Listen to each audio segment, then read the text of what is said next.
Salve galera, salve fiel torcida, estamos começando mais um vídeo aqui no nosso canal Universo Coringão. Eu sou Anderson Sonsini e a partir de agora vamos falar sobre o Sport Clube Corinthians Paulista. Jogo da Copa do Brasil, oitavas de final, primeiro jogo no Beira-Rio. Jogo no sul do Brasil e o Corinthians perdeu para o Internacional por 2-0. Eu acho até que é um placar que não reflete exatamente o que foi o jogo, né? O jogo estava bastante até controlado, vamos colocar dessa forma, né? Enquanto a gente já coloca aqui os piores momentos, né? Como nós não vencemos, eu prefiro tratar como piores momentos. Vamos colocar os piores momentos aqui na tela enquanto a gente fala. Eu acho que o Corinthians veio com uma escalação com o melhor que tinha, né? Podemos dizer dessa forma, né? Hugo Souza, Mateuzinho, Gustavo Henrique, Gabriel Paulista e Matheus Bidu. Bidu voltando ao time, com certeza ainda até meio forçado, porque ele veio com a touquinha de natação, né? Para proteger aquele corte que ele teve na cabeça. Então o Matheus Bidu com certeza veio meio que no sacrifício aí. E no meio de campo, Ranieri, André, Breno Bidon, Rodrigo Garro, na frente Caio César e Guinegão. Muita gente pedindo o Guinegão, né? O que aconteceu com o Guinegão? Por que ele não é mais opção? Eu acho muito curioso, né? Como algumas coisas são tratadas, né? Porque o Guinegão não era nem opção, né? Ele ficava no banco de reservas, entrava todo mundo, menos o Guinegão. E aí, de repente, contra o Internacional, ele aparece como titular, né? O Diniz disse que teve que observar mais tempo o Guinegão, porque quando ele chegou, o Gui estava machucado.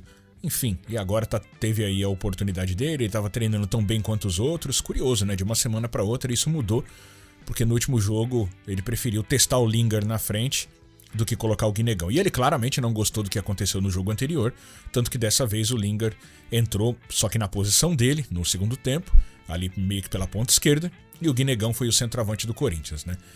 Muito se discute se o Guinegão jogou bem ou não, porque o Guinegão não pegou na bola, ou então, ele nem recebeu praticamente nenhum passe, nenhum lançamento, então não teve tanta chance. Ele teve uma chance ali no ataque só, não conseguiu ser tão efetivo assim, mas eu acho que isso demonstra o quanto o Corinthians é dependente também do Yuri Alberto, né? Apesar de todos os problemas do Yuri, né? Esse negócio de perder tanto gol e tudo que a gente sempre fala do Yuri Alberto, é um jogador extremamente importante que dá muita opção, né?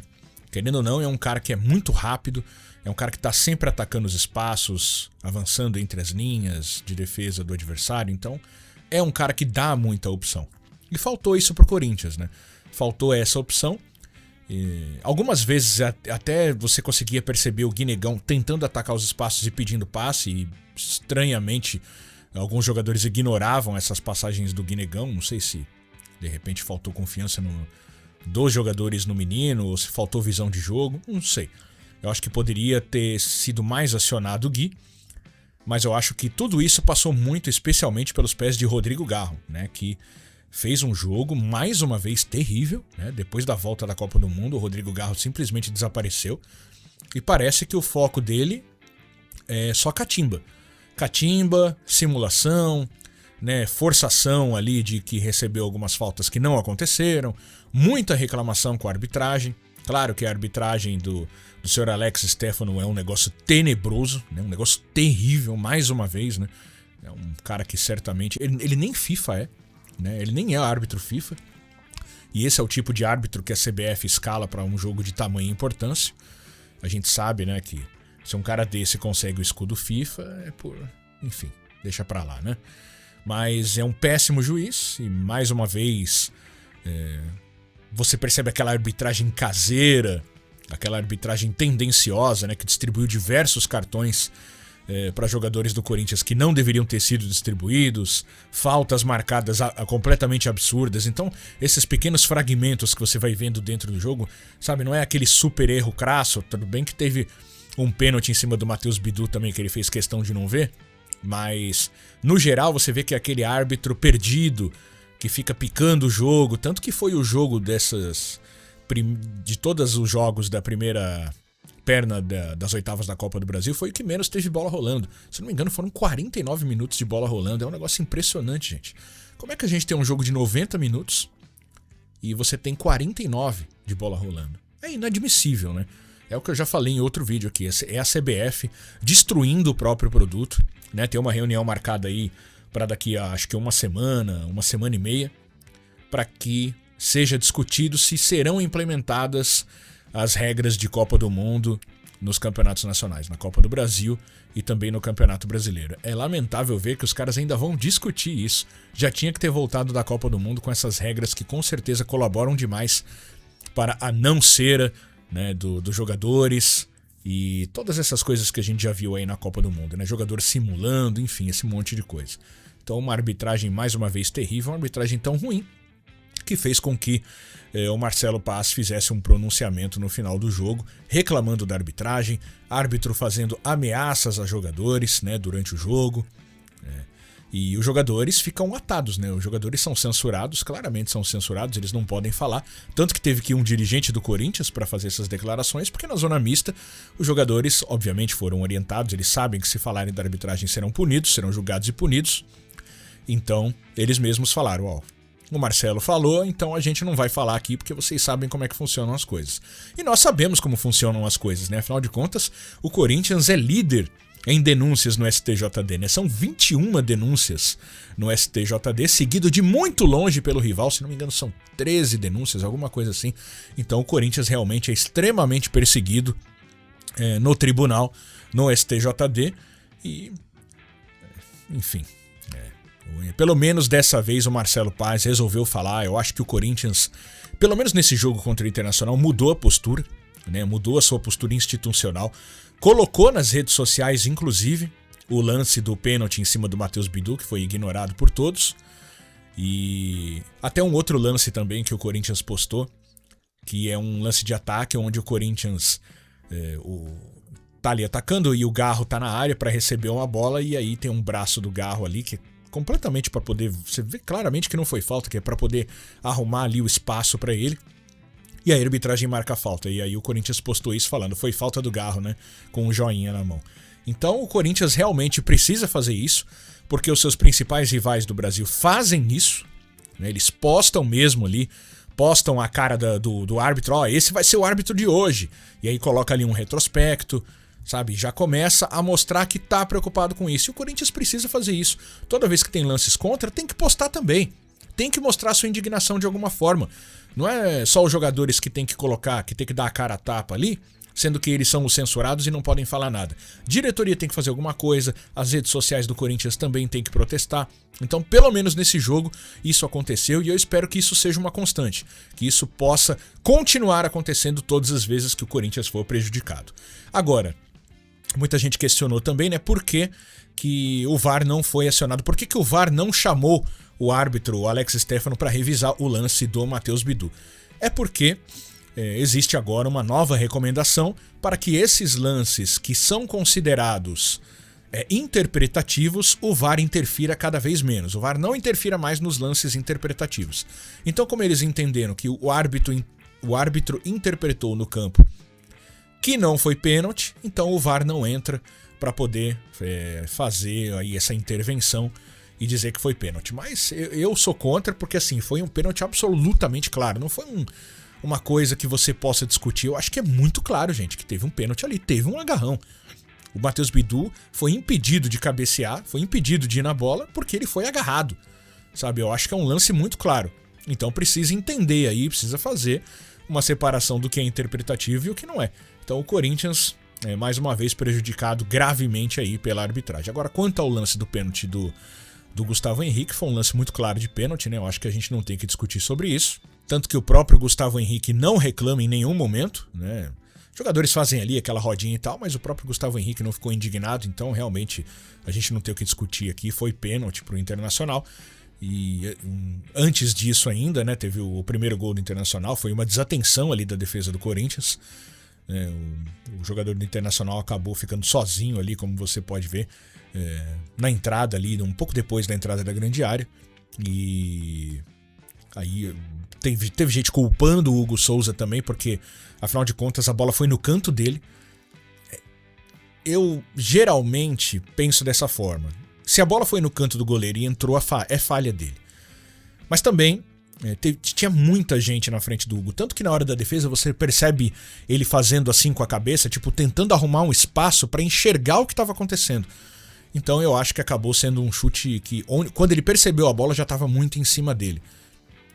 Foi no canto dele? Foi, mas é difícil culpar porque você viu todo o esforço do Hugo tentando enxergar onde que estava a bola para poder se posicionar para fazer a defesa, para pular para fazer a defesa. Então foi um lance ali de azar, né? De azar do Hugo e de azar nesse chute aí do jogador do Internacional. Não, acho que não seja azar ele ter tido aquele espaço para chutar.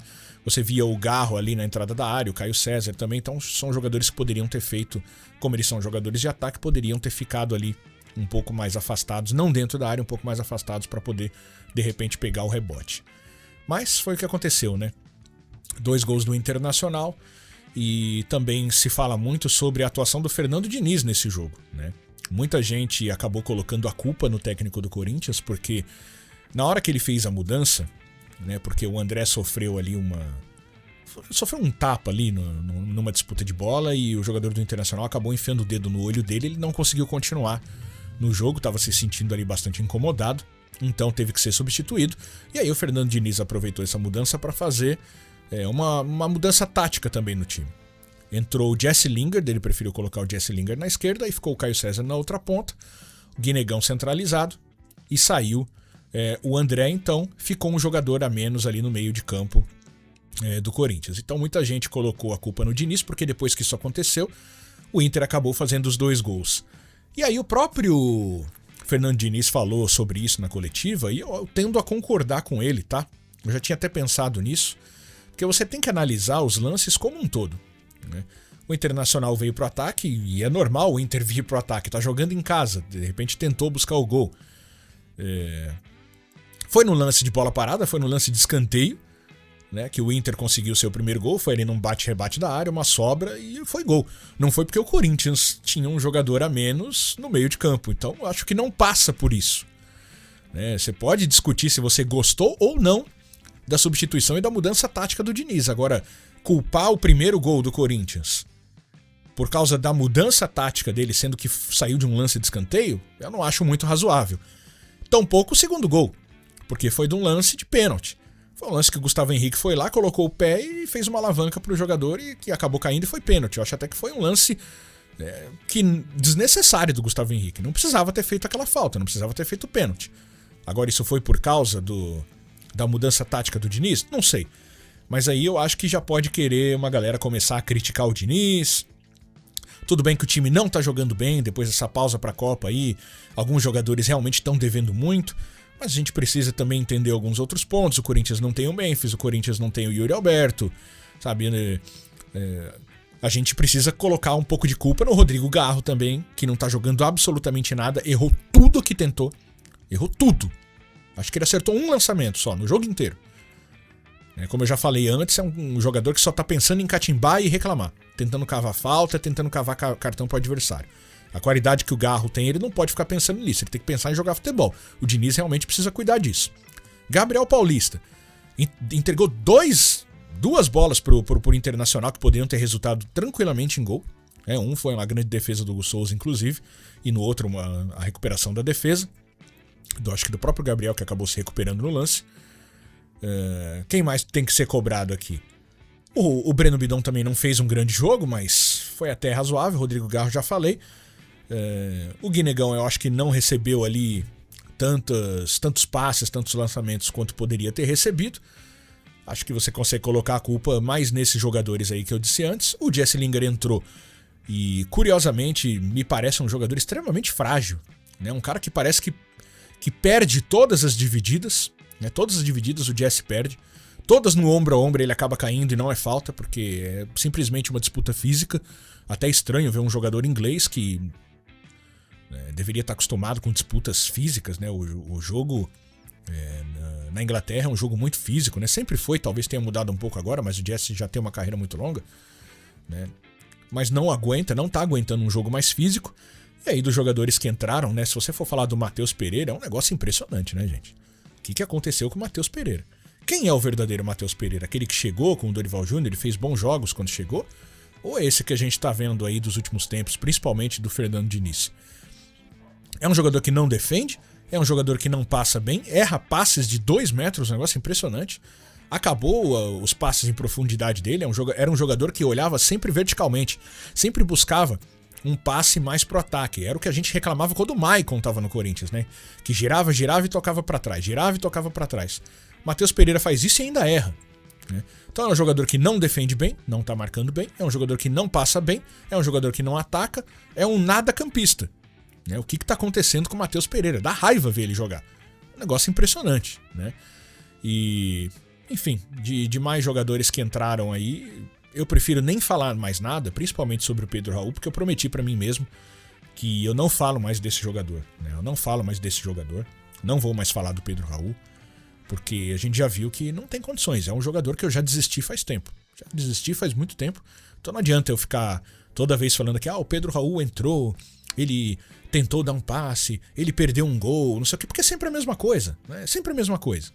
Ele dá um piquezinho ali, tem a cintura dura pra caramba, não consegue correr direito, é um cara durão em campo, sabe? Não consegue fazer um pivô, não consegue atacar, enfim. Falei que eu não ia falar mais do Pedro Raul e acabei falando aqui, mas é um jogador que eu já me recuso a falar qualquer coisa sobre ele, né? Quando é um cara que entra em campo, você fala, bom, beleza, o Corinthians vai jogar com um a menos e é isso, e a gente tem que aceitar, infelizmente, né? Agora, sobre o Memphis é um negócio impressionante, né? Tem uma galera aí que anda fazendo muitos posts aí para reclamar das exigências, né, do Memphis Depay. Parece que ele anda fazendo muitas exigências para renovar o seu contrato. Muitos detalhes estão sendo aí divulgados, né? A gente não sabe se são verdadeiros ou não, mas eles estão aí nas redes sociais para quem quiser ver.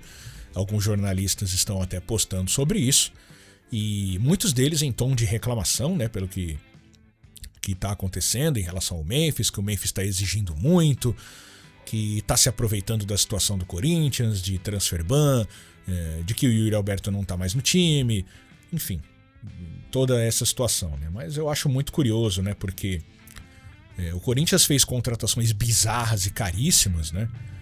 Você vê jogadores que não acrescentam absolutamente nada. Claro que toda contratação é sempre um risco. Um jogador, de repente, que você acha que não vai dar nada, pode acabar dando certo e vice-versa. Mas jogadores como o próprio Pedro Raul, que eu falei agora, né? Que se você fizer uma conta aí de boteco, você vai perceber que no final do contrato com o Pedro Raul, o Corinthians vai ter gasto aproximadamente aí 80 milhões de reais com esse jogador. 80 milhões de reais com o Pedro Raul. E há uma indignação muito grande pelo que o Memphis está pedindo, né? Algumas exigências no contrato, um salário que é muito alto. Mas não houve essa indignação quanto à contratação do Pedro Raul, que a gente já sabia qual tipo de jogador que era. Tá, o Pedro Raul não veio chegando como uma grande esperança. Olha, um grande jogador, um super artilheiro, que tá indo bem em tal campeonato, fez não sei quantos gols. Não, quando o Pedro Raul já estava sendo especulado no Corinthians, todo mundo falou que era uma péssima contratação. E pelos valores que estavam sendo divulgados, todo mundo já sabia o que ia acontecer. Mas não houve essa indignação que a gente tá vendo aí em relação ao Memphis, né? Um Memphis que realmente é um cara que tem condições totais de fazer a diferença nesse time do Corinthians, mas aí não sei por que há uma indignação seletiva, né? Claro que são valores altos, mas o Memphis realmente é um jogador com um nível diferenciado, um jogador midiático, né, como as pessoas gostam de dizer. É um cara que já deu certo no Corinthians, é importante pro grupo, gosta do clube, quer ficar e tem essa indignação aí por essas exigências dele. E a gente percebe também que a diretoria do Corinthians, né, que é tão preocupada com o clube, tá muito preocupada, né, tá analisando 1 milhão de vezes o contrato, fazendo também as suas exigências ali para renovar com o Memphis. E a gente vê que claramente a diretoria não quer renovar com o Memphis por birrinha, né? Porque o Memphis é um cara que a gente sabe como é, um cara que fala mesmo, é um cara que se intromete mesmo, ele quer o bem, ele quer as coisas certas, mas isso incomoda muito essa galera que tá se perpetuando aí há tantos e tantos anos no Parque São Jorge e acham que são maiores do que o clube, né? Então esses caras aí que não se preocuparam nem um pouco em cuidar, vamos colocar dessa forma, das contratações de empresa de segurança, contratos absurdos com empresas de estacionamento e tantas outras coisas que se a gente for citar aqui, esse vídeo vai ficar enorme. Não houve nada de preocupação, né, com essas outras coisas, mas o contrato com o Memphis tem muita preocupação para que saia tudo certinho, né? Enfim, mais uma vez é a indignação seletiva, né? Tanto de algumas pessoas que postam aí as suas matérias, e cada um na sua, quanto da parte diretiva do Corinthians, né? Que toma um excesso de cuidado com algumas coisas e não tem nenhum cuidado com outras, lamentavelmente. Enquanto isso, o Corinthians vai sangrando em campo, porque não tem o Yuri Alberto, um dos seus principais jogadores. O Memphis Depay seria importantíssimo para esse jogo da volta na quinta-feira na Neoquímica Arena. O Memphis já poderia voltar, mas ele vai voltar para o Brasil somente na terça-feira. Vamos ver se vai voltar, né? O Memphis volta depois da Copa. O Memphis volta no final de semana, no sábado. No mais tardar domingo. Memphis volta segunda. Agora Memphis volta terça. Será que volta mesmo? Já não sei mais. E volta em que situação? Vai ter que fazer os exames médicos ainda, porque o Corinthians está muito exigente agora, né? Vai ter que fazer os exames médicos para depois assinar o contrato e aí ver como é que vai ficar a situação do Memphis. Vamos ver que situação física que ele vai estar, se vai estar à disposição do Fernando Diniz ou não.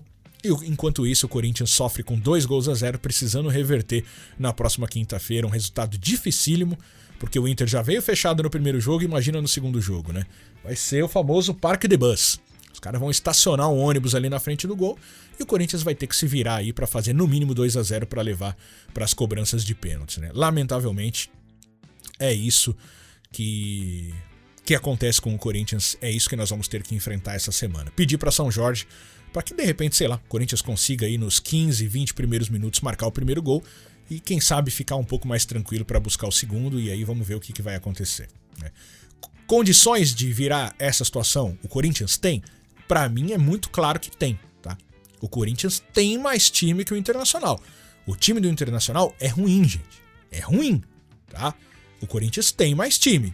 Agora, vai conseguir colocar isso em campo? Vai se impor? É claro que o estádio vai estar cheio, a torcida vai estar empolgada, vai ser uma festa muito grande, o corintiano vai empurrar os 90 minutos. Mas vamos ver se o time vai conseguir corresponder a tudo isso, né? Só para não deixar passar batido também, vamos colocar aqui o lance do pênalti, né? Já que eu falei, imagens aí da própria Corinthians TV, olha só que absurdo, né? Matheus Bidu sendo seguro, claramente, mas a arbitragem faz questão de não ver.